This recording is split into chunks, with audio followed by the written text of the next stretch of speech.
Welcome to Cars on Okay. Call. I am gastroenterologist and automotive journalist Steve Schutz, and I'm here with my co-host Adams Hudson, who is a collector car expert, and that's important because he's got a topic he's going to really touch on. But collector car expert, car historian, and also consultant. And we're going to use you a lot today, Adams. As you know, we of course I'm here to be used. the spice of the show is. Trauma surgeon Stephan Moran, and you're going to do car spotting, which is going to be spicy, and then you're going to get into safety. So we've got a lot to cover, and we're going to end with we are the CEO sequentially of Ford and then Toyota, and we get to create our own cars. We get to say, hey, to the company, build me this car, and of course we're CEOs, so they will. So we're going to come up with those dream cars. But starting off, we all know this. We've seen it. We're bring a trailer guys. We're cars and bids guys. And the collector car market is softening. It went crazy starting early 2021 when all of a sudden people were like, I could die on a ventilator and lockdowns. I'm buying a car. I'm doing it. I'm not going to dream about it. I'm doing it. And the collector car market went completely insane 2021, 2022, into 2023, but it is definitely changing. And I honestly have trouble making heads or tails of it because it's too kind of complicated for me. I have a sense, but I thought, well, what if there was a car collector who's owned over 100 collector cars that was an expert that I could consult? Wouldn't that be great? So, Adams, talk us through this because we all hear about it, but this is something where you have extra knowledge. Well, thank you for that. I don't know how much extra knowledge, but I tell you, it's like you said, Steve, people who are car fans, they keep up with this, they absorb it. And whether or not you're doing price graphs, at night, looking at charting prices and rises and falls, we all just get a sense of it. It's sort of like you understand it, you absorb it, you sort of live it, you see the prices. And one thing about that graphic that's before you right now, one thing to keep in mind, this is Hagerty market rating. So I'm gonna go ahead and tell you that there's a little bit of a flaw in this because what they do is look at the insured prices, which is one thing, a little bit of a variable, versus sales prices. So the flat market, superheated, et cetera, is not as exaggerated on this chart because of that, because their numbers are a little bit diluted, but it's very, very hard to find full, good, solid examples because you'll find them in a price category, then you'll find them in a year category, then you find them in an individual model category. And we just don't want to get into all those weeds. We all just know that it's down a bit. And like as Steve mentioned, I feel like there was a up in the market well into 2020. Steve, I know you said 2021, and that's where it was really just absurd, but it kind of started once the pandemic got underway, call it March 2020. And it's funny, people at that time, there was an immediate depression of prices right at that time because people were scared to death. They're like, what is happening to the world? No one was sure of anything. And so the standard, the benchmark now that people look at for new and used cars, but we're going to talk about collector cars, was 2019. That's when the world was sort of on its axis upright and behaving according to what we'd all sort of known is standardized parameters, historical charts, etc. Then probably March through September of that year, call that a 6-month period, no one knew what was up anymore. People were kind of running scared.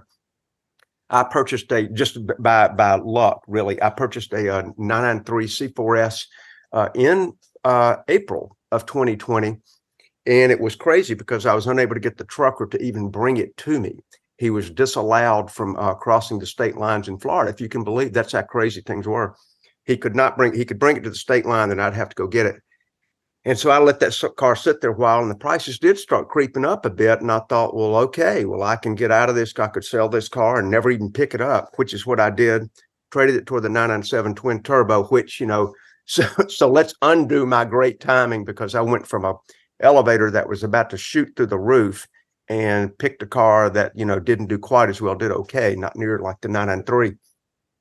But at that time, and I think there were three big things going on, and Steve alluded to one of them. One of them was people had cash on hand People were sitting at home, and you heard these ridiculous stories, which still half embarrass me about the American economy, sitting around not working, making more money than when they were working. So there were people doing the work at home thing, and that became a common phrase. Now it's part of our lexicon. Nobody thinks about it, but it was born in that era. Yeah, we could all work from home prior to that, but it was popularized via Zoom, things like this, like what we're doing now. So they had some cash on hand. They also had some time on hand. They were able to spend a little bit more time not going to in-person car shows, because you couldn't do that and you couldn't go to the auctions. I actually went to what at that time nobody knew was the last big live event. I went to Amelia Island in 2020, and people were talking about the pandemic, but it hadn't really cooked yet. And that was the last one. So online auctions. So now you think about this perfect storm. I got a little money. I got a lot of time. Now I've got online. I can just go here and just mesmerize myself for hours on end with online auctions. Boom. This chart does not really reflect the price increase. A lot of people say it was somewhere between 18 and 35% during that time. This chart is too flat, in my opinion. And that's what happened. The last of the three things that related to people was, what are you waiting for mentality, which Steve also mentioned. It's like, I am going to get my car. And so when you look at this chart here, Yeah, Stephan and I talked about that extensively at the time, and we called it the YOLO effect. And YOLO, and I think that you only live once, and we talked about that, and I think that was major. I think it was too, and I think people were just taking their opportunities right before them, boom, and then there were 10 other people wanting to take the same opportunity, so you had a bidding war. You had the classic price spiral of, I'm going to get the last one available. No, I'm going to pay a little bit more than you are. And that happened. So we're covering a little bit of a historical precedent for what we're talking about now, which was that even at that time, I think all the realists in the world said, this is unsustainable. So all through the last part of 20, all of 21, prices crept up. Some darlings emerged. Some of those darlings now are sort of feeling the bruises of the hangover. And those would be the Japanese collector car market. I'm still a fan of it, so don't think that I'm giving it a backhand here. I'm not. But those were lower, less price sensitive markets. Those went up, and I think there's been a turn there. We've also seen some 80s supercars get their head handed to them. And I think what we're seeing right now, collector car prices, they say right now, this is the best figures I could find. They went up, like I said, 17 to 35% in certain price categories. And right now, what we're seeing is a general softening across the board. Like Monterey prices were down 12.2%. And a lot, like Hemmings Motor News estimates that the prices are down in the 14 to 18% category. So no matter who you talk to, it's down. So right now, what we are seeing is Japanese car darlings. I think they've pulled back tremendously. Even I took a little minor chance on that S2000 that used to sit right back here that y'all made fun of. Oh, and there's another one, and this one makes me sad to even see it. The NSX also went down. And before we talk about this 240, I had made what I thought were fair offers, not a little bit of a cheapskate, but I made what I thought were fair offers on two NSXs that were out there, the later first gen cars, but the ones with the 3.2 and the removable roof, so post 98. And I got turned down flatly. I thought they were okay offers.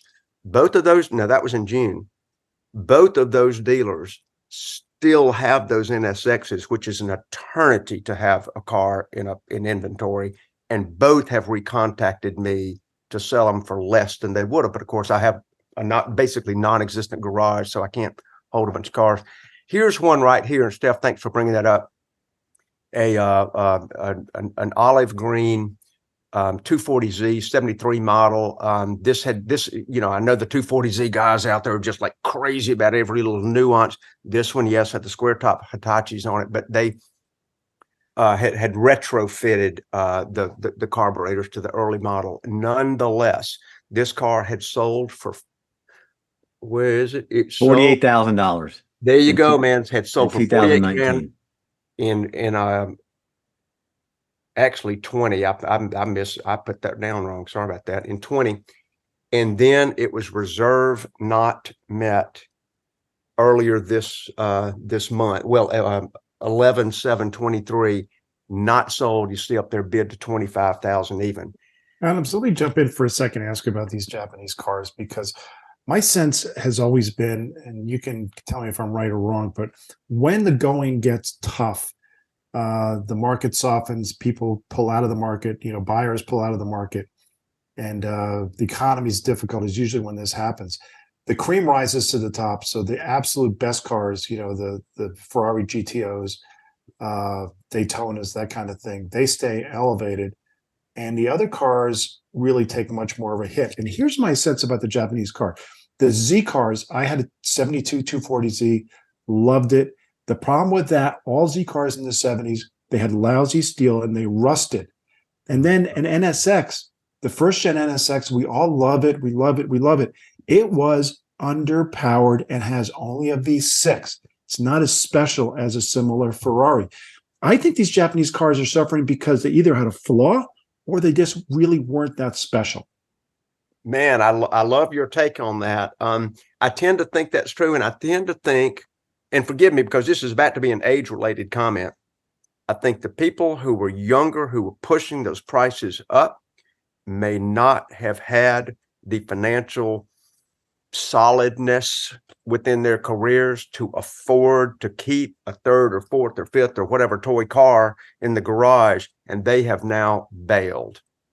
I think reality has come to roost. But that's what I've been seeing, and the 240 kind of makes me sad because it's a car of our era, and it would not be age related, at least in my looking at it. And what's interesting, I'm sorry, but you're talking about cars not selling, and on Bring a Trailer, it's approaching 25% no sale rate on Bring a Trailer right now. Wow. And I'm looking at the Cobra prices.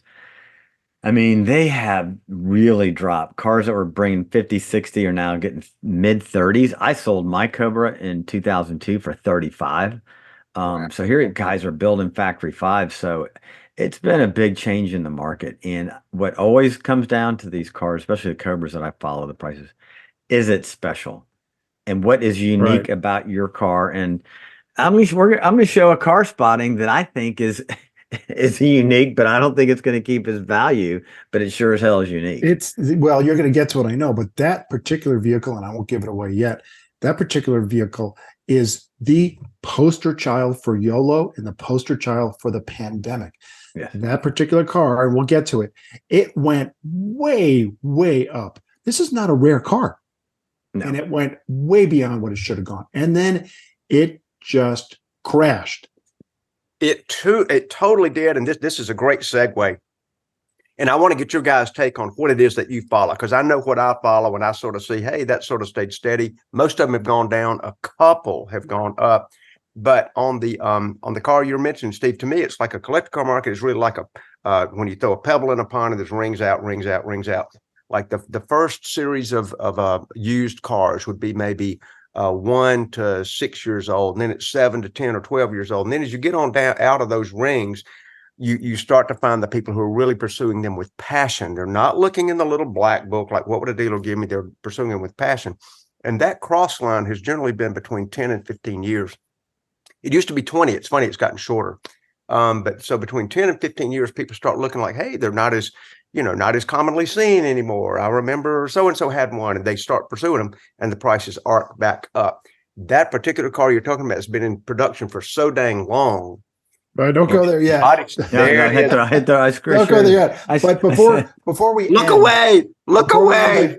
Before we end the collector car discussion, I will, since you said that, I'll just tell you the car I benchmark and I follow. It's what I have. I've got a 2013 BMW M3. It's the last of the E92s, naturally aspirated V8 manual transmission. And it's a 10-year car at the oldest, and 15 if you go back to when it started. That car, before the pandemic, was a $50,000 car in great shape. And then I went to 60, and then I went to 70, and then it was, if it was really special, especially with a special color and a 6-speed, it would go for about 80. Now it is back down. It peaked probably a year ago, and now it is back down to around 60 for a really special car. And I've seen some that went for even less. So that's when I look at it. Of course, that's a good, I think, reflection of the collector car market.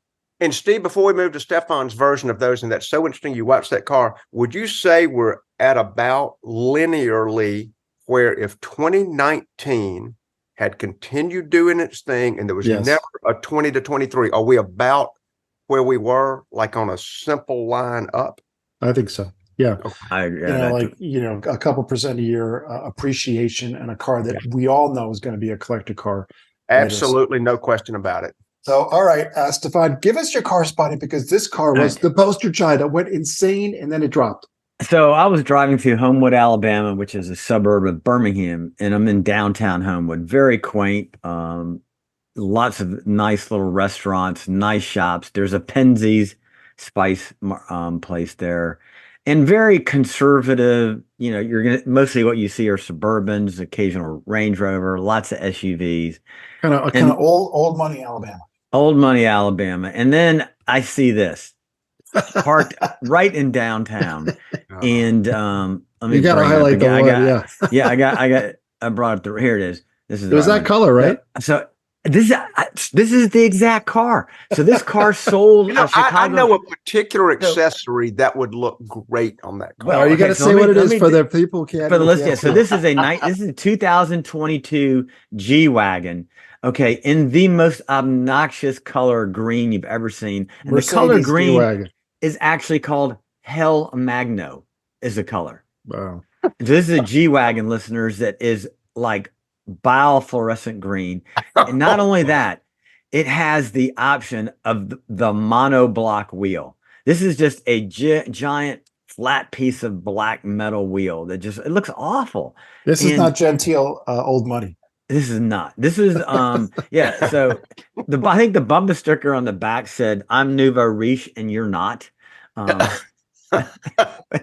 This I just couldn't. This thing was like a store, and I tried to take a picture with my phone, but I couldn't stop in traffic. But I almost went and found a place to park to go back to take a picture. But then when I was so disappointed, but I found this exact vehicle on the internet, and whoever bought it in Birmingham, it came out of Chicago. But just it's just so obnoxious, and you know. But it did have an accessory on the back. Of course, of course. It gets the Stephan Nutsack Award, so I hung a nutsack off the back of it. And I got a couple things to say about this car. This is not this is not Homewood, Alabama. It's not Nantucket. It's not old money. It's not really. Would you please reduce the size of that photo while Steve's making his point? It's very Daniel Mack. It's very Beverly Hills. And let me just say this. One of the funniest things I've seen was this car, and I've mentioned this before in the show. This car pulls up in Beverly Hills, and Daniel Mack runs up to the person, and it's a very attractive, probably 20-year-old young woman, very well-dressed, and she gets out, and he goes, "Hey, I love your car. What do you do for a living?" And she smiles, and she says, "I'm a stay-at-home daughter." And that's this car. Your parents have money, and they give this to you when you graduate from high school. That's my take on it. I will just say very quickly, I drove it, I tested it. It drives really, really well. I thought it was great. And in a better color like this is a lighter blue. I think it's a good car. But boy, it's polarizing. But now, yeah, listen, if you've never seen the G-Wagon, the AMG version, okay, here's an SUV off-roading, and it has side pipes. Okay, that stick That's out. my favorite behind. It is, but I'm like these things. I'm like, oh my God. Adams, is this a future collector car? You know, it probably is, but I tell you, the thing that works against it is the longevity of the silhouette. There've been too many of them over too many years. There's Saudi Arabian versions that have 230E motors and the 280 motor, the old Galanda wagon with diesel engines, and then you've got the honking V8s. I just feel like there's just way too many models over too many years that have diluted its standoutness, if that's even a word. It's collectible among the people who love boxy utility vehicles, but I don't think there's one series you're going to go, okay, that's the one. Yeah, It's better than it was because they have a modern platform now. It sells very well, although now you can get one for MSRP. It was basically double MSRP at the peak of the pandemic hysteria. Now it's about MSRP, but the MSRP is high. It's basically 150, 180-ish. It starts low, maybe 120, but realistically out the door, you're talking about 150. But a measure of its popularity, the CEO of Mercedes this week announced that they're going to make a baby version of that car. Okay. I'm intrigued. You know, Right, and so that's been around for a long time, and it's been interesting for a long time. And you used to couldn't get them in the U.S. And a guy named Dave Holland ran a company called Europa International out of somewhere in New Mexico, I think maybe Santa Fe. And he made a very good living importing those, about 50 per year for many years. And the Mercedes erased him when they brought it back to the showrooms. Yeah, about 20-ish years ago is when they brought it Yeah. back. Before we get to safety, Stephan, you found something that is like definition. We all look at these ads for collector cars that are being sold, and you found this list of definitions, which I found hilarious. it was hysterical. So years ago, when I lived in Montgomery, I saw this ad for these. I had sold my Cobra and I was looking for a car, and I saw a guy that had like 80 cars, a lot of muscle cars, and strange collection.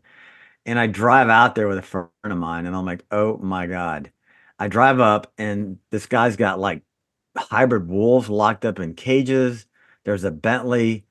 He's this long-haired dude, comes out of a trailer, and he Tiger drags me King. to, huh? Tiger King. Tiger King. He drags me. That's what it sounds like. I can't and believe I've never heard this story. Yeah, because and he's got a piece of paper with all the cars and the prices, and we go over to the car that I'm looking at, and I'm like, here's this car, and it's a convertible, and there's no top on it. I mean, there's like a tree growing out the back. He's, yeah, it just needs a battery and some tires. And I'm like, it'll start right up. I'm like, I am so out here. I called you, Adams, as that crazy guy north of Montgomery, and you're like, I can't believe you actually went out to look at his cars. You know, I do remember that there was a crazy guy in North Yes. Alabama. I didn't remember was he going to throw in a wolf if you purchased that The day? hot pet wolf. Oh my God. That's the craziest thing anyway. What's So the definition? we've all heard there's, so one you'll see classically, and I'm just gonna, they'll say older restoration. So when you hear older restoration, Adams, what does that mean? It is coming apart at the seams. And you can't even tell it's restored, or the engine needs some work. It's been Ran frozen when parked. Yeah. ran when parked. Yeah. It's been frozen for 20 years. Uses no oil. I love this one. It just throws it out. And then, oh no, there's no rust. That's because there's no fenders or body left. And then, now here's a good. So, one owner, that means no one has never been able to sell to anybody because nobody wants it. Yeah. I haven't had time to complete the restoration because you can't find parts anywhere. I was wondering the translation. And we've all seen these. Yes. Needs an interior. The seats are gone. There are no seats. Now here's the one, low mileage, and that's because the odometer's on his third time around. And I've told the story, but I sat on my uncle's lap in France after he had spun with the coat hanger the odometer back, and then told the people that his wife only drive it to church on Sundays. I swear to God, he sold his car. They don't know how many times the odometer turned over. Is he out of jail yet? He passed away before. Here's the many new parts. Because it keeps breaking down. And another one, 29 coats of hand rubbed paint. Needed that much to cover the rust. And then and then it's clean. It's clean, yeah. It's because it sat out in the rain yesterday. So these are just great. And we've heard them all. You read them. Oh, anyway, those are funny. It's just the translation of these, and honestly, some of them are not that far off of what you wonder. The one that I see sometimes, and I would never put it in an ad. You would never put it in an ad, but when you see the one that says, like they're talking about how maybe rare or attractively priced it is, and they go, "This one won't last." Yeah. I always think, are you talking about it being for sale or it running? You know, it won't last. Or Yeah. another one, uh, goes like the wind could also be translated as this car blows. Oh, Uh, this reminds me, I Stefan. got one more for you, Adams. Yeah, go for it. I love it. Always washed with the 2 bucket method. And I see what. Okay, help me. and so yeah, I get because you have you dip your sponge or whatever in the soapy, but then you rinse it in different water. So you put the dirt in the clean water. As I drove my Mustang Bullet today through the car wash, I just went through the automatic car wash. I'm like, screw it, I'm not washing that thing. It's dirty. It's embarrassing. I just went through the car wash, and the goo goo car wash. But anyway, yeah, the 2 bucket method. I'm You like, don't use the 2 bucket method, Steph. I'm embarrassed for you. No, if I do wash it myself, I do. But I'm like, it's car wash, man. I just they took it to the car wash. I saw something like this about it was on the refrigerator of a lab back when I was in high school, and it was definition of terms that were in scientific articles, and it's so true. You know, one is it is thought that means I think, it is generally thought that means a couple other guys think so too, and then my favorite one is it is known that means I think this is true, but I don't have time to look it up. So it doesn't matter where you are. It's this is out there and it's true. And we've seen all of those terms. And again, who knows what the hell it means? So, all right. Well, before we move on, I came across what I think is the most realistic and truthful classified ad I may have ever seen. Yeah. You ready? Ready. Okay. Even though we're all about cars, this was on a Harley Davidson, it was on a motorcycle. 2020 Harley Davidson Softail. Custom frame, powder coated forks, full chrome package, dual saddlebags, absolutely pristine and only ridden 4 times. Must sell because apparently, quote, do whatever the F you want doesn't mean what I thought. Oh my God. I wonder if he had to trade her up. Oh, I'm going to say there's a big story behind that ad. Oh, that is funny.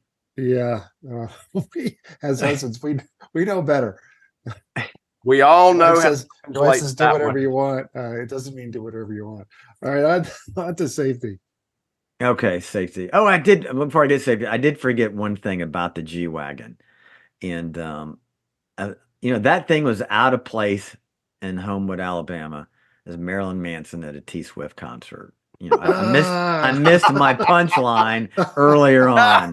It's good. I missed the punchline, but all right.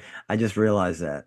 You're welcome to reuse that line later because it has application. Because I was so proud of myself that I came up with that. I had to say it. Anyway, all right, so safety. So talked a lot this year about MVCs, motor vehicle collisions going up, pedicyclist death rates going up. And really, as a developed nation as we are, to see our rates go up like this is just deplorable.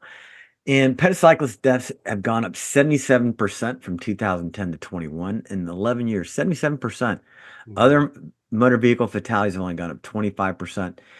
And so that's in 2022, that is 7,508 pedicyclist deaths. I mean, those are people being killed, being struck by cars, and they're walking or they're on bicycles. And this includes kids. And that's 447 under the age of 18 that have been killed. We know that the landscape is changing. It's SUVs and trucks everywhere. You are 3 more times more likely to die if you're struck by an SUV than a car. And I've talked about infrastructure in Europe and the approach to traffic calming, the measures that they do in Europe that just Americans won't tolerate in terms of how they slow traffic down to make it safer where there are pedestrians. But all this, it's time to really stop blaming our roads, blaming the vehicles, and let's look in the mirror for a second. Let's look at the driver. So it begs the question, what are you driving and where are we headed as a country? And I've talked about, I'll get a little bit more about behavior, but where we're heading in this country. And if you think about before we had the BEVs, battery electric vehicles, over 30 years, the average vehicle increased by 900 pounds. Since the BEVs have come on the market, we've seen same vehicle models increased by 1,500 to 3,000 pounds. Goodness. 50% more than internal Wow. combustion engines. Think about that. Wow. And of course, we got the Antichrist on four wheels, the Hummer at 10,000 pounds, which is just insane. And remember, when you're in a car crash, we can't run away from physics. So some of you may hate it. I love physics, but momentum equals mass times acceleration. So think about that. So the amount of energy is 1/2 mv squared velocity squared in mass. So the thing with these BEVs, like the Hummer, it weighs 10,000 pounds, but it is a jacked up SUV on all-terrain tires that will do 0 to 60, what, Steve-O, in almost 3 seconds? Faster two than something. faster than supercars. And now you got to stop that thing. So we are facing, in my mind, a absolute safety crisis for pedestrians as well as other drivers. So I'm gonna stop the rant there. But let's talk about driver behavior. So the Foundation for Traffic Safety interviewed 2,500 drivers and surveyed them and kind of parsed them into, based on their survey, there were 6 driver types. And then they dived deep into driving behaviors. So the first category, which we'd like to see, was what they call safe drivers, where they didn't engage in risky driving behavior. And there are a whole not a lot of them. Distracted drivers, which is the predominant category. And this is all distracted driving behaviors, most notably cell phone use. And then I would add the distracted driving, the new TV screen LCD panels that we have in our vehicle, where they're getting rid of knobs, and you got to go through 8 screens to simply turn your air conditioning up 1 notch higher. Then there's the speeding driver. People just speed all over the place, and I do go fast in my car, but I go fast when it's appropriate. I'm not putting anybody else at risk. I do not speed in neighborhoods. I do not speed in towns. Open interstate by myself. Yeah, I'm not gonna lie to you. I'm gonna open it up. I'm on a country road by myself that I can see well ahead of me. There's not going to be a pedestrian, a bicyclist, or somebody inside the road. Then there's just really the dangerous distracted and aggressive drivers. So that's really the horrible category that we see. These are the people that, crash into other people. You can see it all over YouTube. Impaired driving, unfortunately, our DUI rate has been pretty much kind of steady. It seems like those people are just going to do what they want. And then the most dangerous drivers this is the drunk, distracted, aggressive driver, which is the worst category. And what's interesting when they did this survey, 93% of drivers said those who use a cell phone, text, or email are very or extremely dangerous. So I think 93% of people agree you shouldn't be doing this.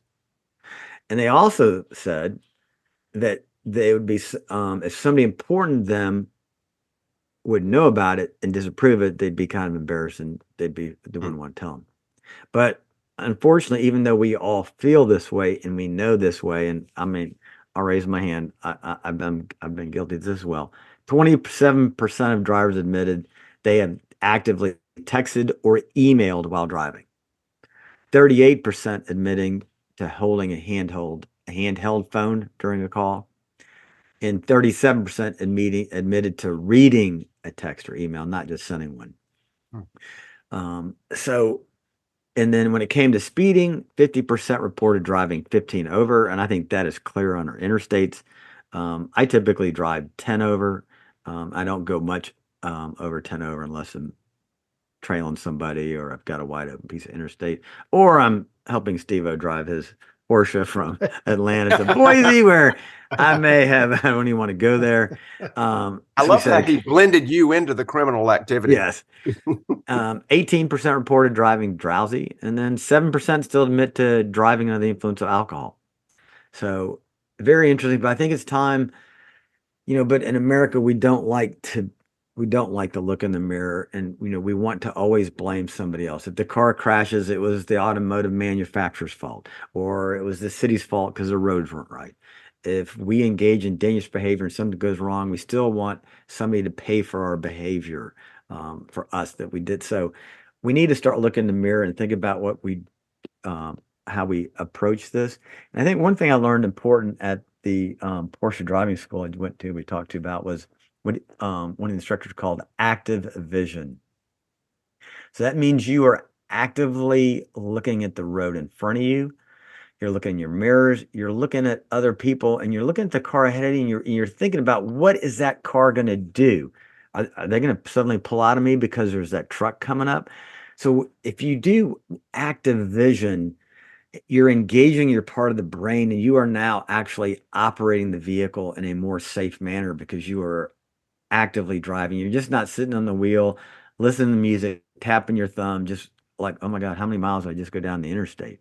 So if you start thinking more that way as you drive, start using your vision and think about actively evaluating the road in front of you, the cars in front of you. And an easy thing is to look through the car in front of you. It's not an SUV that you can see through, but look through the car in front of you to see what's ahead of them. That's why I hate being behind a big SUV or truck, because I cannot actively evaluate the environment in front of me. So I think by increasing our awareness of our environment through active vision, we will be safer drivers, and hopefully we can, start to put a change to some of these statistics that we've seen and that I talked about.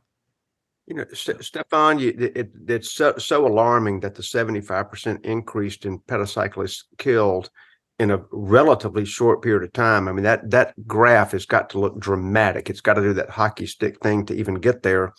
And I'm talking with two guys. I was not in the service, and I'm deferring to you guys who are both in the Air Force. And I think fighter pilots may have coined this phrase of SA, the situational awareness, where you were constantly aware, not just like in front of you, like when you're in a jet, you're above and behind and everything around you, situationally aware. Obviously, the distracted driving part deteriorates all of that. You're not just not even aware of the car in front of you having left 5 seconds ago at the green light you've been waiting on, or 10 seconds. You're not even aware of the people in your car. And that just so drags down your attention span. So, I mean, are any of the numbers improving? Are any of these driver aids where they tell you to turn on the driver assist or click on the, I'm driving and I cannot respond to your text? Is any of that helping right now? Before you answer, Stefan, I've got a contrary point and a contrary question, and that is this. How much of this, and I'm going to say it is not zero, and it's probably a lot higher than zero. How much of this is the pedestrians' fault? You have fentanyl legal in Seattle and Portland. It's smoked like crazy in San Francisco. You have, I remember reading, a friend of mine showed me an article that said, forget about drunk driving. A very dangerous activity is drunk walking. Yes. Marijuana is legal all over the country. How much of this is pedestrians that are stoned or drunk or on fentanyl, and they just wander out and they're not on a crosswalk and it's dark and they get hit?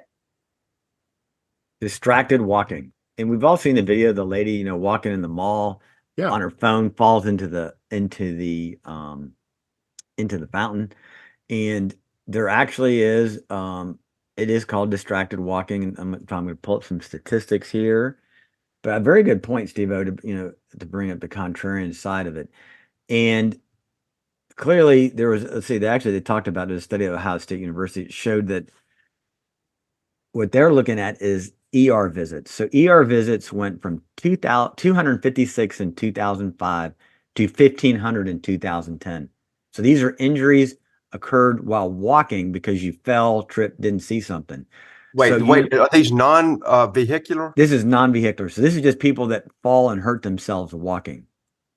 So you clearly, if you think about that, 256 in 2005 to 1,500 in 2010. These are people just walking and hurting themselves because they're distracted, talking on the phone, using their phone, whatever. So I think, Steve, you brought up a great point that, yes, I'm sure there's a very large component of this in cities where it is pedestrians that are distracted as well. And I think the most important thing for the active software and systems that you can buy, the ADAS systems for your vehicle, is the ones that have the emergency active braking with pedestrian safety. And most all manufacturers have that because it's required in Europe. So that was definitely an option. It'd be nice to have. But good point, Steve. I think we need to blame the drivers. We need to blame the pedestrians. but we all need to. And I haven't run into anything talking on the phone, but I've come damn near close. Yeah. So it's a good point. Yeah. If I'm in New York City, I'm not going to be walking on my phone while I'm in that city. Yeah. No. All right. And Steve, Well- that is a great point. But I mean, Stephan, are you seeing any of these numbers bottom out and plateau on the distracted no. I mean, on people who are like my wife, my daughter, and I, and probably yours as well, have a turn off your phone notification while you're driving. I have mine on. I have mine on. Do not disturb on the Apple phone. I Right. forgot what it's Is called. any of that changing? The I haven't numbers? seen any statistics that come out on that, but clearly we know that it will work because we know distracted driving is a large component of the increase. So anything you can do to affect decrease distracted driving is going to have an effective measure. And I think one is to become more of an active participant as a driver. And active vision, I think, is the easy first step. The first step you should actually, like you said, is use the do not disturb feature on your phone while you're driving. And then the second would become more of an active participant when you're driving the car. Really evaluating, like you said, fighter pilot, checking six, being aware of it's the first step in situational awareness that's going to be the most effective for you. Well, thanks for that. I will say again, and I always emphasize this, we're the only podcast with a trauma surgeon car guy who can bring us safety from the trauma surgeon standpoint, from the trenches. You've seen it all. You've seen so many victims. So a great perspective, and thanks for that, Stephan. Absolutely. We are going to talk about something that I had this thought, but we all have this thought, and that is, you read about a CEO of a car company or a past CEO of a car company, and he had this super cool car. You're like, oh my gosh, what if I was a CEO and we're car guys? What if I'm the CEO and I could tell the company, hey, I want this car, and it's something special, not available to the general public, a very special car. Wouldn't that be cool? So we're going to talk about that. We're going to pretend to be either the CEO of Ford or CEO of Toyota, and we can get into the parts bin, powertrains, any car worldwide, and we can drive it. We can drive it legally, and that would be really cool. My inspiration for the idea was, of course, Ferdinand Piëch, my favorite CEO of all time. Of course. He had some cool cars. His cars were generally black or dark blue, and he had a bunch of really cool cars. And allegedly, they all would operate with the single key that he could use for all of his cars. A couple one actually Adams mentioned. He had a 914 with a flat 8 engine. And I just saw a picture of another car that he had. It was a 918 fixed roof. It's the only fixed roof 918 Spider that Porsche ever made.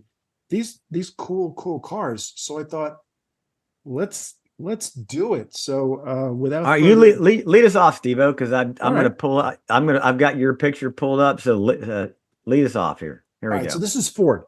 So here's what I thought. Wait, are you head of security or are you the CEO? Because No. I'm not sure. By the way, here I wanted to have, I brought up a few of them because I'm going to merge this all into one Explorer. The current Ford Explorer is actually on a rear-wheel drive platform. So you can kind of have fun with this.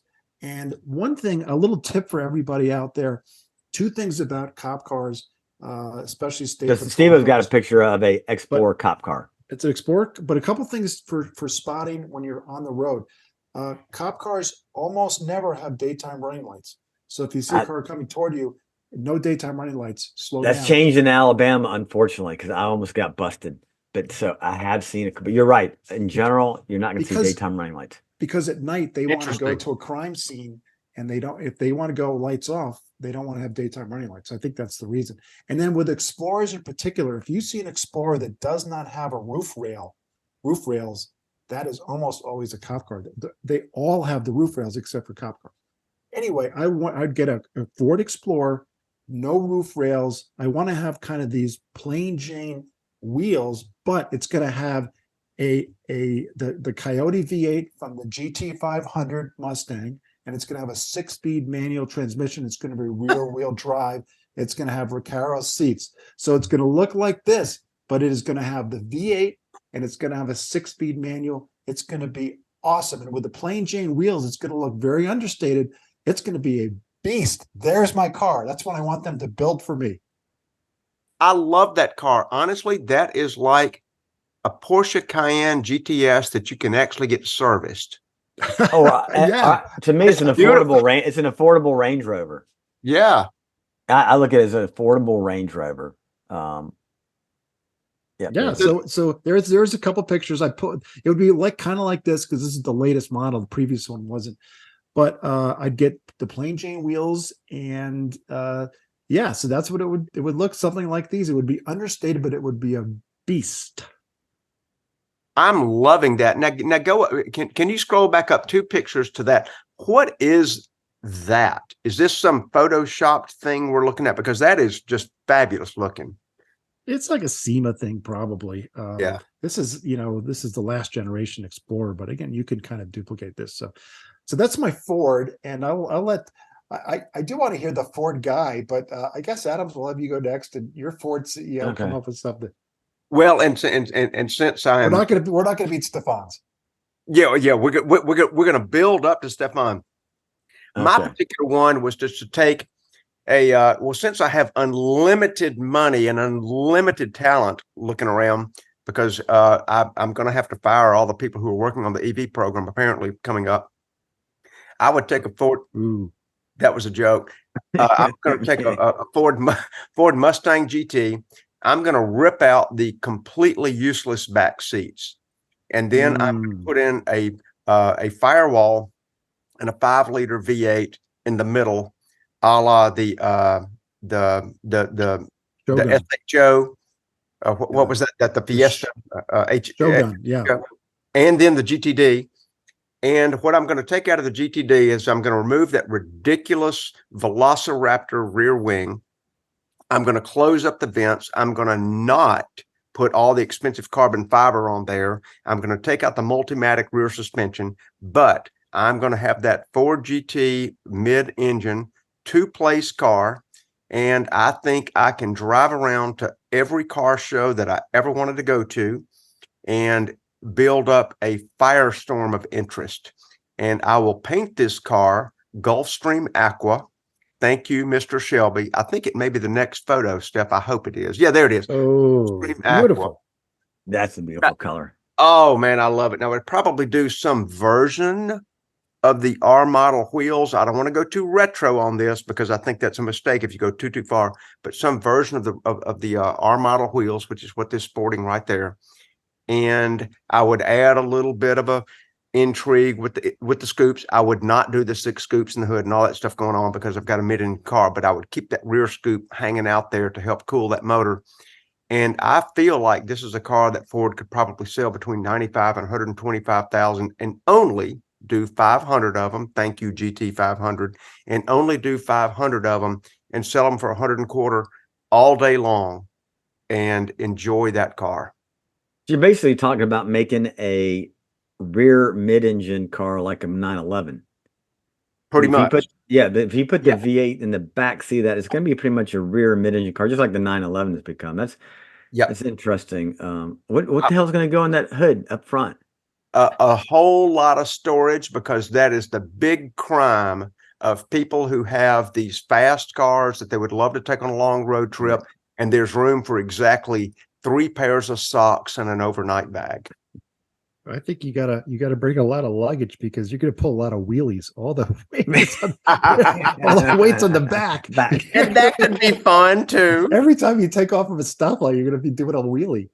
Well, I have engineers to work on that for me. I have the people. So that's my thought. All right, Stephan. All right, so Adams and Here we go. Adams and I will. Adams, I mean, he stole a little bit of my thunder there, but I'm gonna follow up. So I'm only I'm the appetizer to the entree here. So go. So once again, I had the exact same. I'm CEO's Ford, and I like the GTD. Not great with the name, but it's like I want the 911 ST or the wingless GT3 touring version of the GTD. Oh, nice. So I did a little bit of graphics work. Here we go. Check this out. What? Ooh. So I'm not very good, but I played in my graphics Man, you program. did a great job. I see you were raising And the fence. so for listeners, what I did was I took off the vents off the fenders, and I took off the god awful wing off the back, which you don't need for the street. And then I was going to do the same thing as you. I was going to leave the GT Multimatic transmit rear end if they could make some more space, but probably like you pull that out. I'd get rid of the diffuser on the front, get rid of the diffuser in the back. I'd leave the engine the same. I'd go smaller rims, smaller tires. I'd pull the fenders in by an inch or two because they're just too wide. So I would turn this GTD into like really the ultimate usable Mustang. And that would be the touring. So in between the GT and the GTD, and I think you're absolutely right. I would much rather have this than the Shelby GT 500 or the 350R. But this would be kind of like going towards the Bentley Continental Super Sports model, honking engine, lapped in luxury. It'll turn, it'll go straight, but realistically, this is not a Mustang you're going to go to the track in, but you're going to have a blast. Now, we talked about speeding and safety, so I mean, it's kind of a contradiction there, but that would be my pick. Stephan, do I notice that is your favorite thing to debadge it? Oh, there's You zero no badges on the car. stripes. You Yes. have no. Yeah, okay. Yeah, Okay. no badges anywhere. That's Gotcha, why. Just gotcha. like my bullets, Is debadged. is that a side exhaust? And I'm not trying to get too pedantic here, but is that a side exhaust, or what have you got there? No, that's the original. No, the exhaust is out the rear, so I would leave it. But I would just get this has the giant kind of Ferrari diffuser in the back, supercar Gotcha. diffuser. I'd get rid of that, and I'd get rid of that front diffuser because there's nothing worse. I don't want to ever take the front of my car off because I hit the parking curb, at the Yeah. grocery. I mean, and my bullet will just go right over the top. There's some curves just a bit, so I do. It looks a little bit high, but you know what? I'm not having to replace it all the time. And What color have you painted your vehicle? this is that I do like this blue gray that is on the original release of the GTD. I think it's a great color. And I because this agree. car is a little bit menacing, so I want the color to be just a little bit angry, nasty as Steve-O would say. It's just You don't want the monoblock, nearly solid black wheels off the Mercedes? Oh, No, the G-Wagon. Come on. All right, we're going to switch gears to right. Toyota, but here's what I would say. Unlike my car and Adam's car, I would bet you Jim Farley has already ordered something like you just described, Stefan. I would see why. Since I got my pictures up, betcha. let me move on to my next one. All right, so Toyota, go for it. I got my picture up. So I am, a little bit of French heritage. I'm a huge fan of the hot hatch. And I've got a picture here of the Turbo R5, which was just this French just amazingly. No, I think monstrosity where you started. It was a monstrosity. Looking at it, but it's awesome. And it's mid-engine. And then the French did it again with the Clio, the Renault Clio. They put a V6 in the back of a Clio mid-engine. So I'm at Toyota. So I'm going to take the Yaris and I'm going to stretch it, whatever. It's going to probably need about a 10-inch stretch. And I'm throwing an mid-engine style, hot hatch French style behind the front seats like you do with your Mustang. Now, Steve-O said I couldn't go back in the parts bin, but I got a picture here as the LFA V10. That would be my first choice, but Steve said, no. It just has to be an engine that's for sale now. For sale. So I would pull out the twin turbocharged V6 that they put in the IS series. So that would be my insane hot hatch, and it would be all-wheel drive because this thing would be a monster. And it would be same thing. It would look like pretty much a stock Yaris, except for the big flares and that, but deconed, debadged, no wings, just it looked like a stretched out Yaris, but would there be a honker engine and all-wheel drive? I love every single thing about what you've picked. Me too. I mean, it's unusual, great. and Toyota can pull it off. I mean, they would absolutely. Somebody will. We'll do that. Like, what are we doing tomorrow? I mean, that's just fabulous. I mean, I just think it would be. I mean, can you imagine how much fun that thing would be to drive? I mean, It would And I be have a to admit, unlike my Mustang pick, this is probably a way more balanced package. yeah, yeah, it it would be ridiculous with the V10 from the LFA, but that would be undrivable. But with the turbo six in, or you would want a V6 because you need to be more compact. You wouldn't want it inline in the back; it would be too long. But Yeah, um, plus if you're the CEO of Toyota, you're like, all right, I want the V6 from the IS, because if you take the inline six from the Supra, we all know that's a BMW BMW engine. engine, That would be yes. embarrassing. You have to do Harry Carey or whatever after that. I love that pick too. I Speaking totally love that pick. All right, so of the I guess BMW, and yeah, I guess I'll go next, and then All we'll right. do Adams because we're going up and down. But I took a very different approach with this. I love the LX Lexus. I've had two of them. I have the LX 570 currently, and I love the LX 600. So I would take an LX 600, but this is going to be an off-road special, and it's not going to have the V6 from the LX 600, which is the same engine as the Tundra. This is going to be a rest of world V8 diesel, and it's going to have a hybrid because I want to be environmental. So I'm going to have of course you do. Yeah, yeah, of I want course. to have a hybrid assist to give it extra torque and extra power, but it's going to look like this. This is kind of a Bob Ruppel thing. He was our Land Cruiser expert who was on the show. Big wheels and tires, off road. It's got the toe thing in the front, and all the stuff on the top. It's That going might to be have. called a winch. It's not a. Is that a winch? I thought it was just a Yeah. tow hook. Oh, But okay, it could be. maybe it is a winch. But I will have a winch, and it's going to have all this cool off road stuff, and it's going to have jerry cans in the back, and it's going to be all off road. And I'll never take it off road, but this is my car. Yes, this is You're what I ready for want. the zombie apocalypse. You can have the snorkel on it too. I won't have the snorkel because I don't like the look of it, but it's look at that. That's it right there. There's There the you back. go. Doesn't have the cans on. It has a Yeti on top. All Yeah, right. yeah, That's yeah. Who the hell? We're too old to even lift that Yeti to the top. I mean, those things weigh a ton. Look at that. You can't put a full cooler up there on top of that thing. He's no. going to This, have But electric assist to bring it down. There's going to be a little channel that like brings it down like a little elevator. the I'll have ultimate poser car. my assistant will take care of that. Anyway, there you go. That's my Toyota off road all the way, the opposite of the Ford. All right, Adams.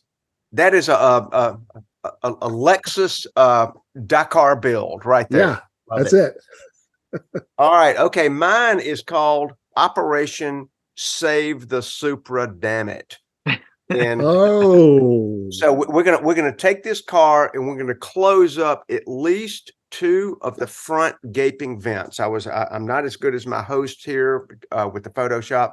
I would close up a couple of those vents, probably that lower little canard. I think they call that ho ho ho. Don't be showing the punchline. So we've got the god awful, and it's not a god awful motor. What is god awful is that the people who were raised on and enthusiastic about the entire Fast and Furious franchise saw the Supra name tarnished. We've talked about it here. We've covered a couple episodes where we thought it was just a horrible misstep by Toyota. But this is not a bad platform, of course, shared with the current BMW Z4. But if you open up that hood and yank out the engine and do your best, Toyota, to cancel all future contracts about this car and its allegiance and alliance with BMW, and put in, next panel, please, the 5.0 from the Lexus. You can take the Toyota motor, the Lexus motor, whatever, they're the same. And that is a wonderfully balanced V8. Put it up front. Maybe add a hood scoop or an F. I think the next panel shows the F heat extraction from the motor, because you do have a whole lot more motor up there. I think that would look kind of cool. And I think it would finally make the Supra something worth having, something you would be proud of to say, I have a Supra, but I have this version. I don't know what they would call it yet.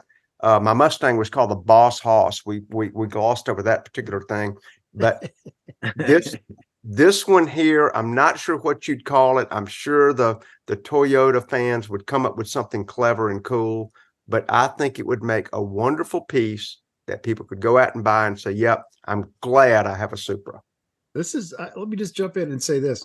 I love the idea. If you were CEO of Toyota and you took your Supra and you put a different six into it, then people would say you are disrespecting the decision which was made, which was to couple with BMW, and somehow you're being negative to that car. But a V8, it's enough. It's enough different. You're like, no, I want a V8 in it. It's pretty cool.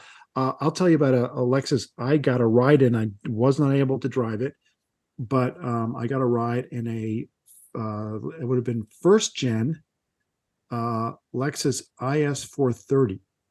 And if you're wondering what is an IS 430, it's because they never made it. They never they didn't. made I one. thought Not the okay. 430, just the IS 300. Yeah. It was IS 300. They never made a 430, and what they did, the Toyota took the V8 from the LS and they stuck it in there as a test. That generation never got a V8, but the second generation got the ISF, which had a V8. So it was them kind of testing out, and I got a ride in it, and I thought it was awesome. So this is the same kind of thing. You're taking a V8, sticking it in a regular Lexus, in this case, a Toyota. I like it. Yeah, I just pulled up. I got a ride in that car. It didn't. Wow. It wasn't colorful like that. It was all black, is my recollection. No, I think it was all silver. It had standard wheels. It looked like an IS 300. There was no. It wasn't fancy like that. It was just one color. This obviously they painted it later, but I got a ride in it. It was totally cool. That's what you're talking about, Adams. I love that. And you know they could do it. And that's just one of the best V8s in the world. Why Toyota had to go shopping for a motor, I'll never understand. But that is a great V8. Yeah. All right. But before we jump to Steph's, what did they do with that car, Steve? Did they scrap it? I'm sure they scrapped it. Although it wouldn't surprise me if it's in a garage somewhere in Japan. Yeah. The engineers or somebody saved it. And yeah, who knows? So we're out of time. We already did. We did the Yaris. So we've all done our thing. We're out of time, but let me just say very, very quickly, a little bit of a somber note. It was almost exactly 10 years ago today. So November 30th, 2013, actor and car enthusiast Paul Walker was killed in a Porsche Carrera GT driven by a friend of his who was going too fast, irresponsible, and killed Paul Walker. I can't believe it's been 10 years. Yeah. Rest in peace, man. Yeah. I think we all remember seeing the photos at the time. It was shocking to car enthusiasts, shocking to movie enthusiasts, shocking since we mentioned the Fast and Furious franchise. I mean, that whole era lost a star, a bit of a hero. I mean, not just a Hollywood star, but a bit of a hero and a spokesperson for that movement. So yeah, that was shocking. There was the young enthusiast, Steve McQueen. Oh, well Exactly. said. Yeah, very well said. All right, close us out, Stephan, and we'll be done. All right. Thanks, everybody, for listening and watching on YouTube. Our numbers are going up, so we appreciate those of you that are spreading the word. Keep spreading the word to your friends to give us a try. Remember to like, listen, subscribe, hit that bell, leave comments, and we'll talk to you and see you next week.